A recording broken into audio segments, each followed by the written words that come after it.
Welcome back to the deep dive. Today we're doing a really focused plunge, a deep dive into just one chapter of Genesis. That's right. Chapter 38, the story of Judah and Tamar. It's intense. It really is. It stands out, doesn't it? Kind of a self-contained drama right in the middle of the Joseph story. All about family duty, promises, broken promises, really. And some pretty radical action from Tamar.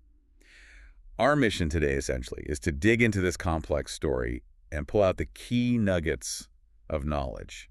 We want to look at the legal stuff, the personal dilemmas, the moral questions. Okay, so where do we start? Judah. Right, he's separated from his brothers at this point. Yeah, that's crucial context. He's off establishing his own branch of the family. He marries a Canaanite woman, daughter of Shua, and they have 3 sons, Onan, and Shelah. He needs heirs. This is all about building his lineage. Exactly. So the first step is getting his firstborn, married. He finds a wife for him, Tamar.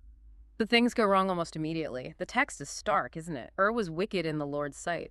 And just like that, the Lord put him to death. No explanation of what wickedness just gone. Which instantly brings up this ancient law, the Levirate marriage duty. Yibum, yes.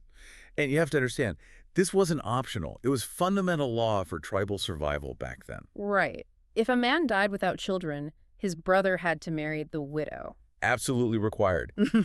To provide an heir for the dead brother, that child would carry his name, inherit his property, keep the line going. It was non-negotiable. The stakes were incredibly high for the whole family, and for Tamar especially. So Judah turns to his second son, Onan. He tells him straight up, sleep with your brother's wife and fulfill your duty.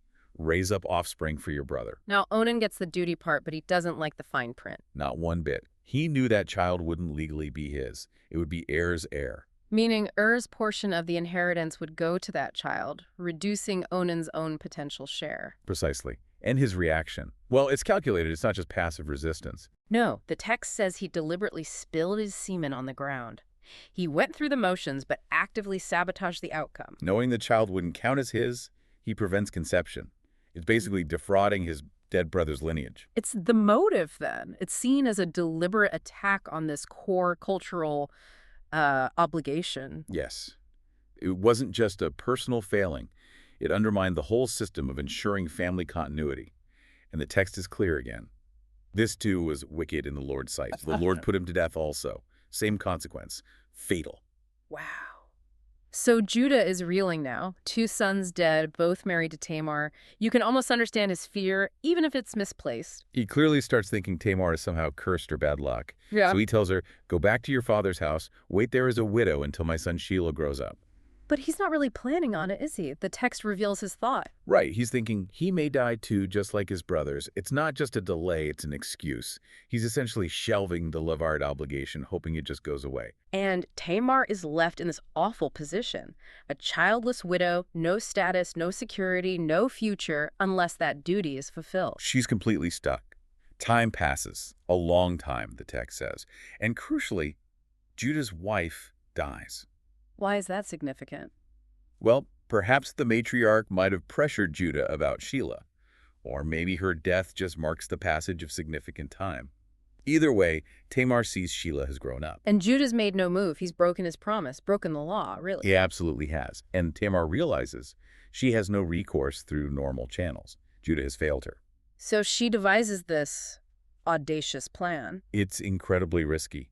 She understands her only leverage is to force Judah himself to fulfill the obligation, unknowingly. How does she do it? She waits for the right time. Judah's going to Timnah for sheep shearing, a known route. She takes off her widow's clothes, a significant act, puts on a veil, disguising herself completely. And sits by the road at Enaim, a place he'll pass. Exactly. She positions herself perfectly. And Judah, seeing a veiled woman by the roadside, assumes. He assumes she's a prostitute. The veil hid her identity. It's a case of profound mistaken identity. And he propositions her. He does. But Tamar, she's not just going along with it. She's thinking ahead. She asks what he'll pay. He offers a young goat from the flock later. But she needs security now. A pledge. Yes. And this is where her genius, or maybe desperation, shines. She doesn't ask for something generic. No, she demands the most personal items he has. His seal and its cord and the staff in his hand. Let's unpack that because this is critical. What were these things? They weren't just accessories. Not at all. They were his identity. The seal Probably a cylinder or signet ring was used like a signature on documents. It proved authenticity. Okay, like stamping official papers. Exactly. The cord was likely what kept the seal secure, maybe worn around the neck. And the staff, well, that wasn't just a walking stick. It often had personal or family markings, No. right? A symbol of authority of him. Precisely.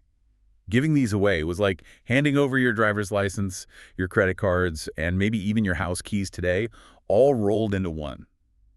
Irrefutable proof of who he was and that he was there. And Judah, caught up in the moment. He agrees. He agrees. Hands over his identity as collateral for a goat. He sleeps with her. And she conceives. Then she leaves quickly, changes back into her widow's clothes. She has the evidence. She has everything she needs, all the leverage. Meanwhile, Judah wants his stuff back. He needs those items. Of course. So he sends his friend, Hira the Adullamite, who seems to be his regular companion with the promised goat, to find the woman and retrieve the pledge. But Hira can't find her. Nope.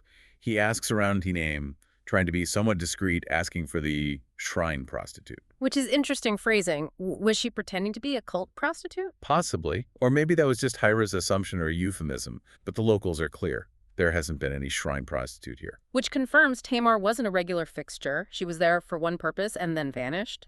Exactly. So Hira goes back to Judah empty-handed. And Judah's reaction here is, well, it tells you a lot about him. It really does. He's lost his most vital personal identifiers, items that prove his identity and authority. Yeah. What does he do? He tells Hira basically, forget it. Let her keep what she has, or we will become a laughingstock. A laughingstock. He's more worried about public ridicule over potentially being cheated by a prostitute Than he is about the fact that his seal, his staff, his identity are out there somewhere in unknown hands. It's amazing. Reputation management over fundamental security and responsibility. It shows a real flaw, a focus on appearance over substance. Yeah. He thinks he's just avoiding minor embarrassment over a goat. But the real consequence is brewing. About 3 months pass. And word reaches Judah. Someone tells him, Tamar, your daughter-in-law, has been acting like a prostitute. Yeah. And what's more, she's pregnant by it. He has absolutely no idea he's involved. Zero clue. None. And his reaction is instantaneous patriarchal judgment. Swift and brutal. Bring her out and have her burned to death.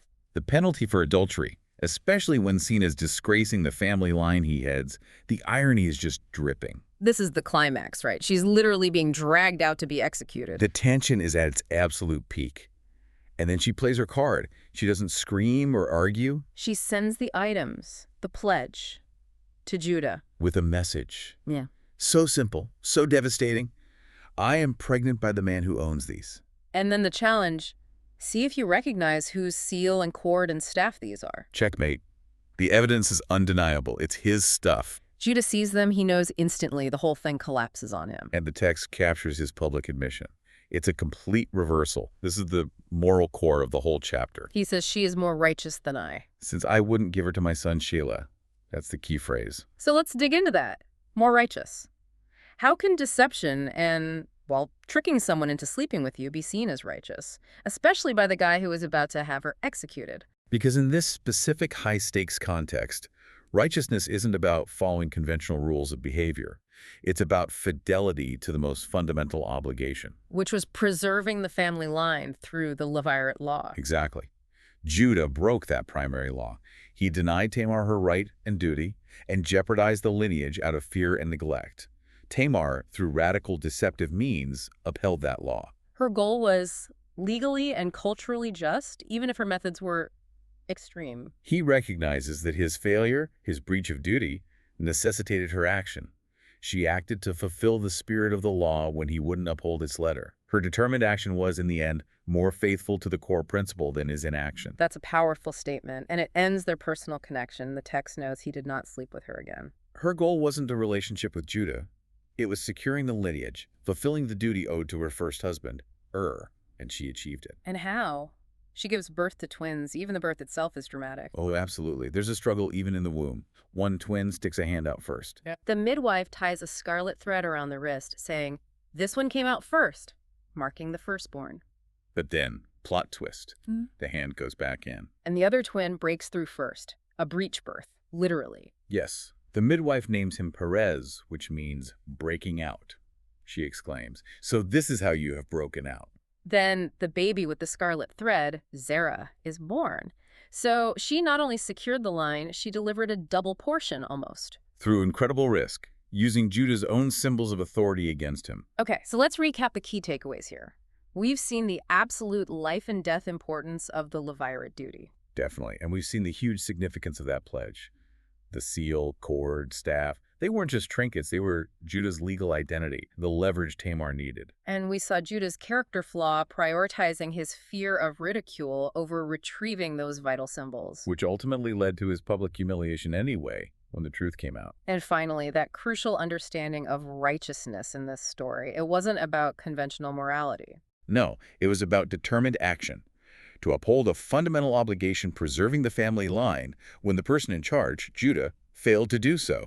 Tamar's risky strategy was deemed righteous because its purpose aligned with that core duty. So it leaves us, and you the listener, with something to think about, doesn't it? Absolutely. It raises a challenging question.